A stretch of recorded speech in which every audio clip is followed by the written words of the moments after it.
Hello again, brilliant you. Welcome to the final part of Module 3. By now, you've named your patterns, faced the cost, and started building your resilience. You've practiced seeing yourself more clearly, anchoring into your body, and navigating criticism with compassion instead of collapse. This is the moment when it all comes together. In this final section, you'll be invited to rewrite your internal script, the one that tells you who you are, what you deserve, and how much space you're allowed to take up. Because every high-earning woman you've ever admired had to create a new self-definition before anyone else believed in her. And now it's your turn. You've spent much of your career reacting to expectations, proving yourself, earning approval, working harder to feel enough. Part 7 is where every insight, aha, and hard-won realization clicks into place. By the end of this video, you'll have a living self-definition. One that positions you as a high-earning professional woman who can read the room, read her own nervous system, then choose actions that serve both her ambitions and her relationships. No more waiting for someone else to label you as competent, valuable, or worthy of higher income. That story starts with you, and it starts now. A self-definition is not a resume. It's not a bio. It's an inner statement of identity rooted in truth, not performance. You are not what others think of you. You are who you know yourself to be. So let's get down to it. Step 1. Take out the trash. To prepare for your new self-identity, let's create a clear space by releasing any out-of-date labels people have tagged you with or old and shabby ideas you've had about yourself. During this process, feel free to pause the video and return when you're ready to continue. First, gather half a dozen sheets of paper. Using one side only of each sheet of paper, draw a line down the center of the page to form 2 columns. Title the left side, Old Me. The right side of each page will stay blank for now. Set it aside to use as your journaling sheet later in this exercise. Ask yourself gently, what labels or roles have I outgrown? What beliefs about money, power, or success no longer serve me? Who taught me I had to be small to be accepted? Write any role, stereotype, or story that kept you small. E.g., quiet achiever, lucky to be here, or team mom, etc. Write them all down. Take time to rewind your memories of your life experiences. Recall people, places, organizations, cultural beliefs, and practices, or even items that made you feel ick, and add them to the list. What about thoughts or feelings that have come up during this program? Every unwanted thought and feeling from your life to this moment belongs on that list. Nothing is too trivial or silly if your subconscious raises it to your awareness. This is an important step, so allow yourself time to come back to the list over hours or a couple of days. Write as much as possible and for as long as fully suits your purposes. When you feel you've captured everything important, work through the list and cross them out. Literally, calmly, symbolically. This is a release. It's okay if it's not perfect. Hopefully, you'll be revisiting this process again regularly, and you can use that opportunity to dispose of any negativity that occurs to you in the meantime. Once that's done, rip the pages in half down the column line. To separate your old me from the blank column and set aside that right half of the paper to use in the following exercise. Now shred and recycle the left old me column. Or better still, perhaps you might choose to ritually burn those half pages that carry all the bad juju of a history of things that didn't serve your best interests. Once you have disposed of the paper with your old me history, it's gone. Dismiss the items on that list from your life and move on powerfully. Step 2. Set yourself up for success. Choose a place that you won't be interrupted or distracted and where you feel safe to close your eyes for minutes at a time. If you need to be out in public, use a headset and cue meditation music to block out distractions while you walk through the exercises. Feel free to stop and start the video or rewind to listen again to what I'm saying as many times as you need to. This is about you and what will support you through this inner voyage of discovery to becoming your highest and best self. Is there anything from your work with Lily Zhang in Module 1 on being grounded, soft-hearted, and open, while also being effortlessly formidable that you'd like to include? Think back to the ideas covered by Sonia Rodriguez in Module 2 on your ideas about money itself or your path to becoming a high-earning woman that resonated strongly with you. Think back on your favorite insights from the exercises we did together in this module. You named your patterns and saw that having imposter thoughts does not equal incompetence. You traced the roots and found context, not character flaws. You honored your strategies as clever adaptations that are now optional. You calculated the cost with a clear-eyed, compassionate reality check. Everything to this point has loosened the grip our old stories have had on us, and you have already discarded the parts of your previous identity that no longer serve you. Now you're invited to do something entirely different and radically powerful. From this moment forward, you have license to rewrite who you are becoming day by day as an entirely fresh creation. Trust and believe that your higher power will fully support whatever redefinition you choose for yourself on your own terms and will rise to honor the new way of being that you are creating. What you want wants you. Also, trust and believe that your higher power has given you an inner sense that will guide you towards what is right for you. Step 3. Begin with a real-world desire. Then, when you're ready, begin claiming your truths grounded in real life. With your half pieces of paper in front of you and something to write with, use the remaining right-hand column of the original sheets of paper and begin to describe yourself from a place of power. What do I value? What am I great at? Even if I've never said it out loud. What kind of wealth in terms of knowledge, the expertise, finance, emotions, relationships, etc. do I want to embody? Then think of something you're currently aiming for, big or small.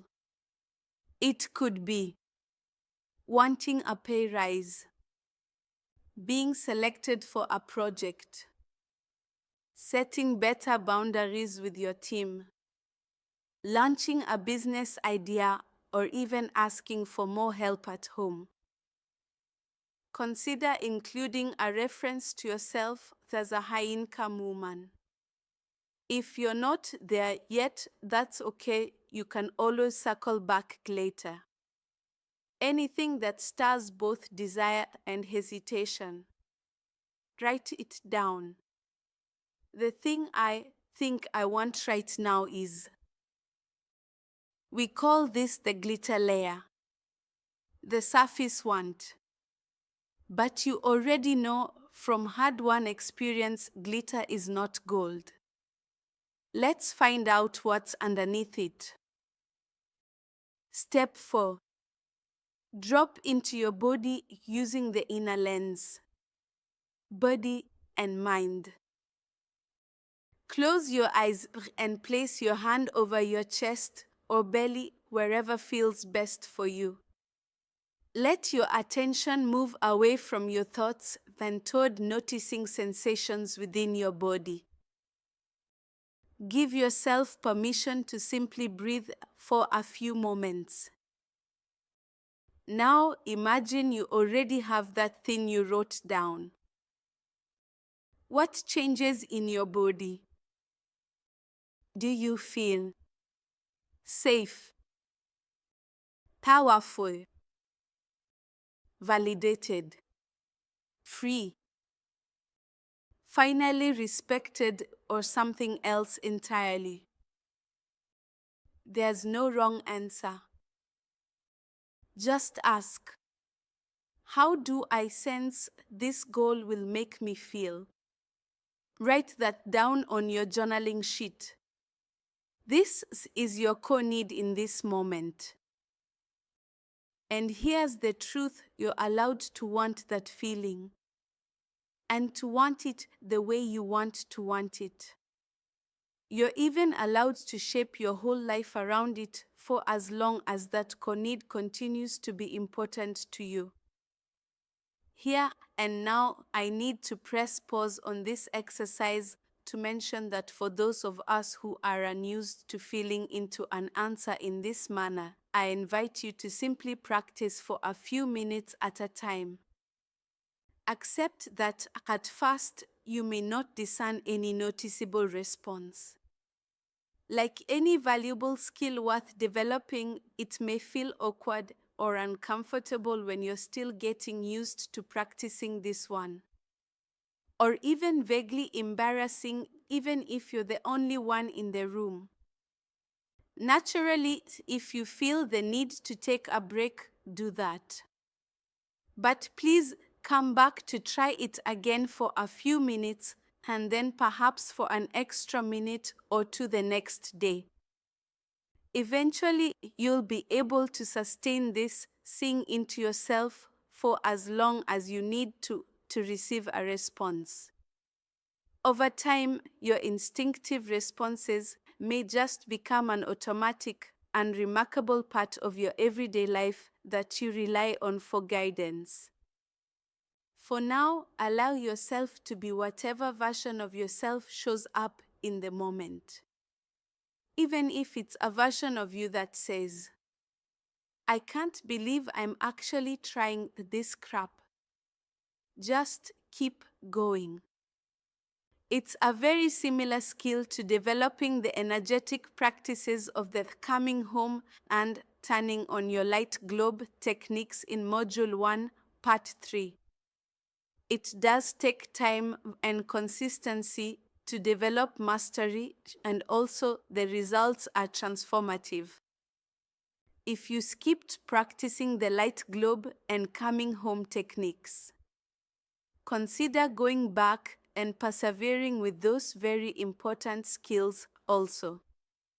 You'll feel amazing once you can feel into your womb space, then generate a strong energetic presence, and the people around you will feel the positive difference too. That's because we all still have access to the instinctive part of our brain system rooted in the neural wiring of the brainstem. It kept our ancient ancestors alive long enough to reproduce, and without it, we simply wouldn't be here today.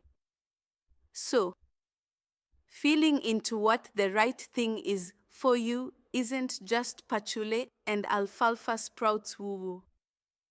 Although modern humans still possess these exact same neural pathways and instincts, their expression has been muted by our complex social structures and technological advancements and have mostly fallen out of common use. Mainly since we don't need to worry so much these days about life-threatening events such as being stalked by saber-toothed tigers. Step 5. Reality check the resonance. Now let's test this goal through 3 reality-based lenses. As you go, remember to write 1 micro-observation and/or action per lens. 1. Relational lens. Close your eyes and think of the people closest to you. Does this version of you bring more connection with them? Or does it ask you to shrink, bend, or hide? On your journaling sheet, write, for the people who matter most, this change would. Quick tool. Use curious fast questions, e.g., tell me what success looks like from your side. 2. System lens. Zoom out. Is the environment around you, your organization, culture, community designed to support this version of you? Or would you need to twist yourself to make it fit? On your journaling sheet, write, in the wider system, this identity means. Future self lens. In your mind's eye, see yourself living as this version of you 6 months from now. What's your morning like? What do you say yes and no to? How's your nervous system? How do people respond to you? On your journaling sheet, write a few lines that begin with, future me feels. Then circle the body sensation, relationship shift, or system truth that feels most real to you. Step 6. Align the definition. Now we stitch the pieces together. Instead of chasing shiny objects, you're going to define yourself by the qualities that matter most to yourself, your relationships, and your future. Write out this sentence in your journaling sheet, completing the phrase you have been working on by filling in the blanks. I am a woman who moves with, add your core need, creates, add your relational impact, thrives in, add your true conditions for success. Say it aloud as a completed sentence. Try it on like a new suit. This is your new inward self-definition. Not a resume, not a title, a true north. You can refine it over time. But for now, it's enough. Remember, as we learned in Module 1, Power Level Secret Women's Business. No one will know what you're thinking and feeling unless you choose to tell them. Step 7. Rehearse the rewrite. If you ever feel like this is too abstract, like you don't have time to check in with your body or you're doing it wrong, please remember, you're not failing. You're rewiring. This is what freedom from old programming truly looks like. Most of us learned to make decisions with our head and our fear. You're now learning to make them with your innate wisdom. That's uncomfortable. And that's exactly why it works. So tomorrow, when someone asks something of you, or when you feel that old impulse to please perform, or prove, ask yourself, what kind of woman am I choosing to be in this moment? And respond yes or no to them from your definition, not your fear. Closing words. This is not about branding yourself. It's about certainty. It's about knowing who you truly are. This is about belonging to yourself. And when you belong to yourself, you can walk into any room, any negotiation, any leadership moment, and carry yourself with the quiet power of a woman who knows exactly who she is. The world won't always know how to respond, but it will start to reshape itself around your presence. This is the beginning of that shift. Write your self-definition on a piece of paper that you'll carry with you every day or on your phone. Somewhere you'll see it frequently. Record yourself repeating it on your phone and listen to it over and over daily while making coffee or going for a walk. Repeat your new self-definition like a mantra until it becomes you. You're already her. You just needed a new mirror. Take a breath. Feel the shift. You're ready. My colleague Pari Kumar will take you through Module 4, Power Level Radical Confidence, and will support you to add bold strategy to the solid core you have developed in this module. Congratulations on completing it. Bring your new self-definition to meet Pari. She will help you put it to work.